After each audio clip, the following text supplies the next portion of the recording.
you. Pole sana. He said that twice, 3 times. Anapelekwa kwa bush, alafu anaulizana, na hapa iko sawa? Yani hapo wamumalizie hapo. Maximum fear and the terrorism. Thank you, Your Excellency and colleagues who are here and members of the Fourth Estate. I hope I'll be able to give the story without being emotional. But I want to break it into 2 parts. And part 1 is at the burial the day before and at the burial of Erastus. The day before the burial, Rick G, the former deputy president, called me and he asked me to represent him in that funeral committee with 50,000 shillings. And he also said that he would attend that burial. So when I went there, I found so many people, roughly about 300 of them. And when I spoke to them, because they gathered, I spoke about what Rigi had told me, pole, kwa familia, and then I've also brought my pole. And then I told them, for what Rick G is doing in our community or our area, I would be pleased if Rick G himself, Stephen Kalonzo Musyoka, who is here, somebody like Matiang'i, brother Eugene, and the rest of them, would join hands and liberate this country from what we are going through. The people who are there were very excited, extremely excited, even to hear that Rick G was going to come. But more importantly, when they heard that there is intention to bring all of us together so that we can liberate our country. That was the day before. And so I told Rick G, watu wamepokea vizuri na wamesema unaweza kuja. And therefore, the next day he called me and asked me, can you wait for me in an appointed place so that we can go together? And we did so. And he came and we went. I'm trying to make it short. And on reaching there, we found very excited crowd. Because I can tell you, on our arrival, an announcement that we have arrived, the crowd went wild. They were cheering. They welcomed us. The MC also did the same. We got a place where to sit. But when we sat, I observed one thing that was unique. But the area MP, one John Kirago Chege, had declined to sit where the VIP tent was, and he decided to go and sit where the Akorino bishops were. And I asked, why would it happen? I just asked somebody. And they said he was offered and he declined. And so we sat in and listened to the people who were speaking, and then we listened to the sermon. Everything was looking okay. But at one point, when the bishop, the main bishop, was preaching, there was sudden influx of young men, who came from 3 different directions. Most of them did not come to stand or sit where we were.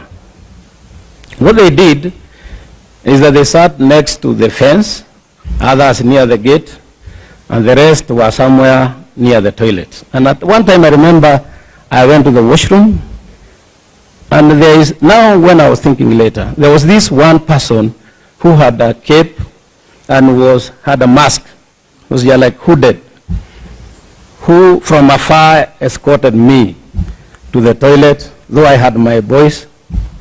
Then he came back and went behind the VIP tent. I did not take offense because I didn't know who he was. I'm saying that because you'll hear what happens when I get into the Subarus. So many people spoke, but I want to bring it to where I was invited by the area MCA. And the area MCA specifically, he actually hit out at the local MP for going to vote no, to vote yes against Rigiji. For that impeachment motion, as his vote was the vote of Limuru, and he said that was not our wish. Na watu wakapiga makofi sana. Then he is the one who invited me. I broke my speech into two. One, and I told the people, I'll give message of condolence, which I did. The second, I'll tell you why I will talk about Rigiji. So the first part went on well. Then I came to the second part, and I started talking about how Rigiji had come and decampaigned against me. However, I was now sharing a platform with him because we had decided to bury our interest in the greater interest of the community and the region. And as I started talking about Rigiji, there was a huge surge of youth who came specifically to the VIP tent. And I noted that VIP tent was like a target. So I was speaking and looking at them and trying to bring peace, telling them I'm peaceful, everybody who is here is peaceful. And they said, don't tell us about Rigiji. We would have voted for you, but he told us not to vote for you. I told them, that's fine. Even me, I would even probably not speak to him. But now that we have a common problem, we need to move together. They now started shouting back, said, no, we are not going to allow it. The first person to shout that, I told him, just relax. I explained, then you tell me whether what I've said is okay. But another person, a second one, shouted back. That event was somebody who pulled out the support of the tent. In that tent, I'm seeing now, when I saw the tent was collapsing on him, I kind of stopped because I wondered, where am I going? A visitor is almost going down with the tent. But they pushed me out. Some of them are here. And of course, Rigiji had his own security. They took him to the car, and hell broke loose. They ran after us. And I want to make this clear that they had intentions. Because for the first time, I ran frantically for 2 kilometers. You look like a marathon. And what still is because it was downhill. So by the time I got where I was going, my knees were aching.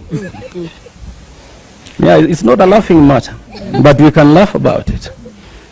And then at one time again we got onto the road, and then we saw those guys coming. Then they said, my guys told me, you know, those guys are carrying machetes, they are carrying pangas, some nut rungus. So the best thing you can do, tusipite barabara, when they see they can't get you, wataingia kwa boda boda, alafu watafika mahali tuko. And indeed I did that. And therefore we got into one of the houses. I want to believe he's a cousin of Baba Yao, because he so introduced himself. And when we got there, he told us, you are not going to pass through the actual path. Mutapitia kwa majani, mutapitia kwa mahindi, na mutapitia kwa napier grass, and into the forest so that they don't see you. When we explained what was happening. And he quickly said, can you take off? Because probably he imagined what kind of harm there was going to be. So we took off, and we ended up in some road. And one of my PAs, then I told him, now that we are here, what do we do? I cannot go to walking to the main road. I don't know what will happen. So he said, we'll ask for a taxi. And he asked for a taxi. And this taxi came, it was very near the main road. And because I knew those guys probably would come to the shopping center of Bibirioni, I decided then I'll tell the taxi to drive me away towards Naivasha, and wherever I'll be, probably I look for a vehicle means to get home, and that's what they did. In the meantime, I was trying to call my guys. My driver was not picking, but at least one of the guys picked and he said he's okay. Vehicles have been hammered, but where we end up to, you just go, we will see what to do. So to me, I took off on the way towards flyover. There's a center called Flyover. And we were in that taxi. There are two Subarus. One black came in front. One green was at the back. But the one that came in front just stopped askew in front of us. And then this other one, when we checked, it was just almost knocking the bumper of the taxi. So two guys came from the front one. They opened the rear door. I was seated with the area MCA. I had my phone, and I'm saying that because the area MCA's phone had fallen off. Nilikuwa namuuliza, where is it? He said, I cannot trace it. Tukapiga ikawa inalia lakini haichukuli. Akaniambia imeanguka huko kwa kiwanja. Sasa yangu nilikuwa naye. And when they took us into the first vehicle, a few meters, like 100, they stopped again. Both of them very close range. And they pulled him out into the rear car. And then a guy came from behind and I was sandwiched. McHugh. All these guys were hooded. And I said this because pale mbele I spoke about somebody who was hooded in the barrio. And now, these guys who are inside the Subaru, all of them, including the driver, are hooded. They have a mask. And they have, one had a cape and the others had, I think, baklava.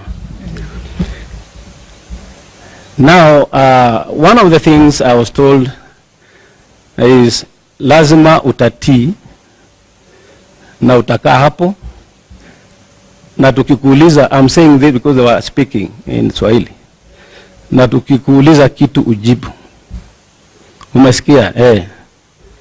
The only time I was allowed to check sideways, because later they told me, usiangalie kando, uangalie mbele, is only when they asked, unaona hii ni nini?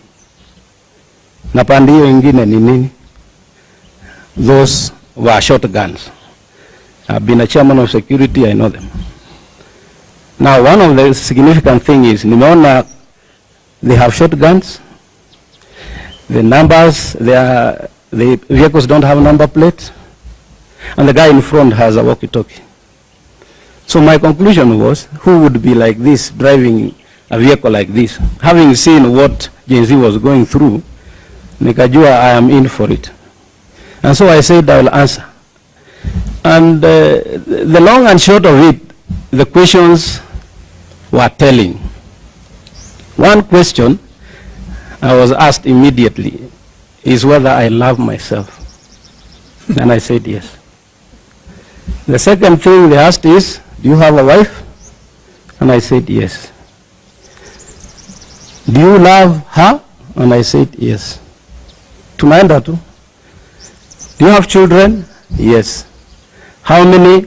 Nikawambia I have 4 children. 2 boys, 2 girls. Nikaenda kueleza, you are talking too much.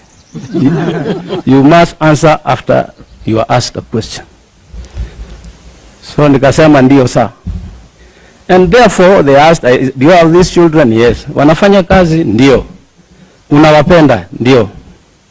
Haya. Then they kept quiet. Tukafika kwa that place called Flyover. They took the road towards, I think it goes to Thika. And it passes through some forest. Wakanyamaza, that road is rough. And those guys can drive very roughly. Nikuwa nasikia pupupu unagonga gongwa tu. And you know now, since they are holding their shotguns here, ikitingika hivi unasikia ni kama you have been shot. So I'm saying my last prayers anyway. You don't know what is happening. And tukafika mahali kuna msitu na kuna stinging nettles. In Kikuyu we call it thafai. I don't know whether that's the right word. Yes. So when we reached there, One of them asked, hapa ni sawa?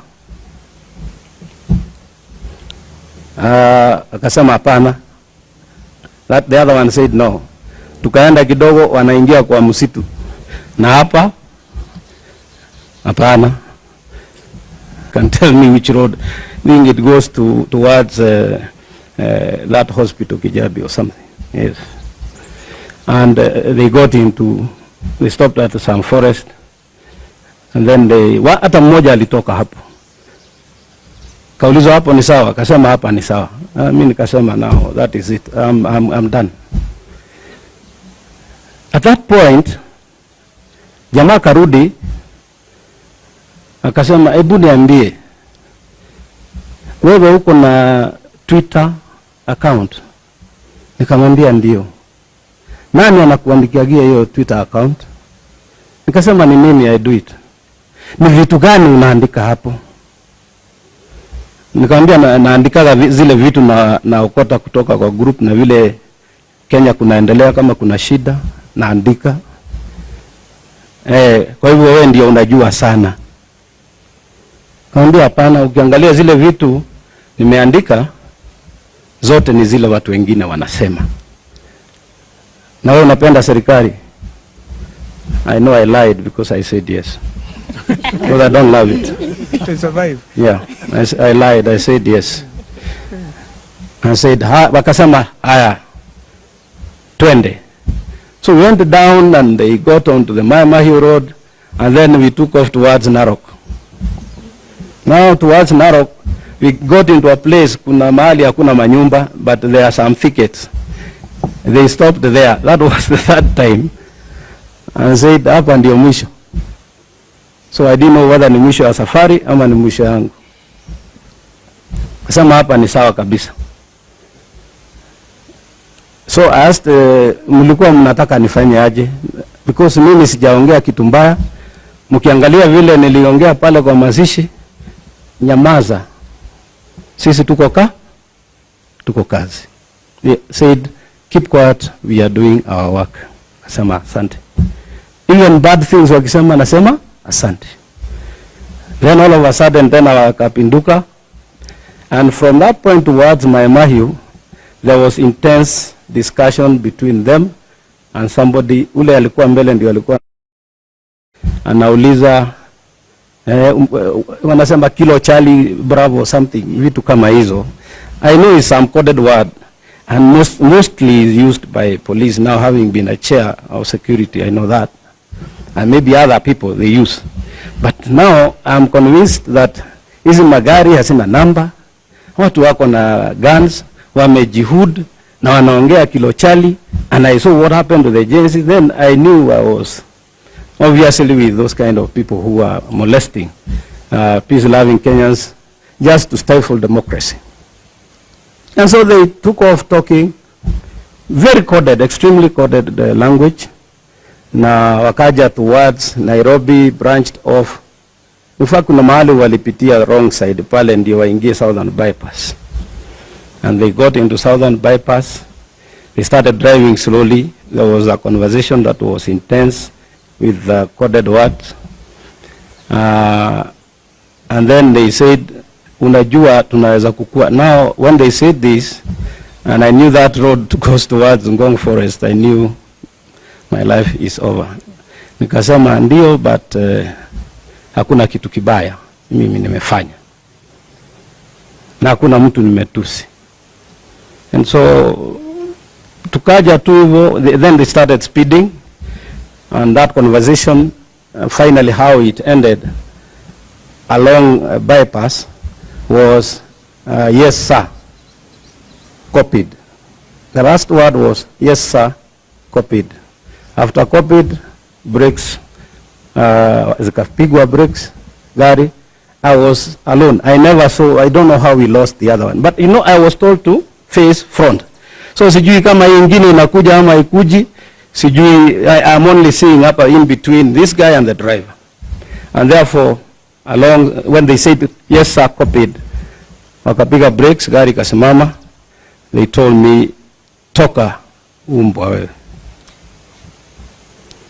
And so I got out in the middle of no, mimi sikuwa na nyumba, sikuwa na nini. Nikajua sasa it's me and my God and prayer. What time was it? I can't tell time because they had actually, maybe I forgot to say, they had told me to switch off my phones. And I had switched them off. And I couldn't, because now you have been put somewhere, it's dark. You don't want to attract the attention of somebody, probably, aona mwangaza ya simu. You want also to move in the dark somehow. And so I didn't. So they put me on the side going towards Langata. And I thought they wanted to shoot me. So the moment they moved, I crossed on to the other side. And I went kwa ditch. Nikapitia sasa hiyo kama ni mtaro. Walking and running and checking whether any vehicle is coming. I guess it was between 600 or 800 meters. I got onto the road that branches off from Karen. I started running towards Karen in the middle of the road. And that's why I met with one boda fellow. Nilikuwa na karibu nimshikilia hivi. Na muomba tafadhali, shouting. But he stopped mbali. Nikamwambia ni wakora wananichapa. Nipatie lift, hata nitalipa. By the way, those guys never took anything from me. Hawakuchukua simu, hawakuchukua pesa, hawakuchukua anything. So he stopped and said, weka hapo nikufikisha hapa utauawa. And so I told him, drop me at the Great Corner. I knew I would get a taxi. Then along the way, I think he saw it was easy. Nikamwambia nimedropiwa hapo na wakora na nilijua hapo ni pabaya. Akaniambia anaenda Kilimani. Nikamwambia drop me there at Kilimani. So at Kilimani I picked a cab which took me home. Na nikamwambia kijana wangu, you go pay for me the taxi. At least we have evidence that is what has brought me. Okay. That is how it was. Well done. Thank you. I guess that is very clear, and you can now see the intensity, the horrific harassment of Kenyans by state-sponsored goons. Of course, they should not be punished. Hey. And as we said in our statement, an attack on one, on all Kenyans. Thank you so much.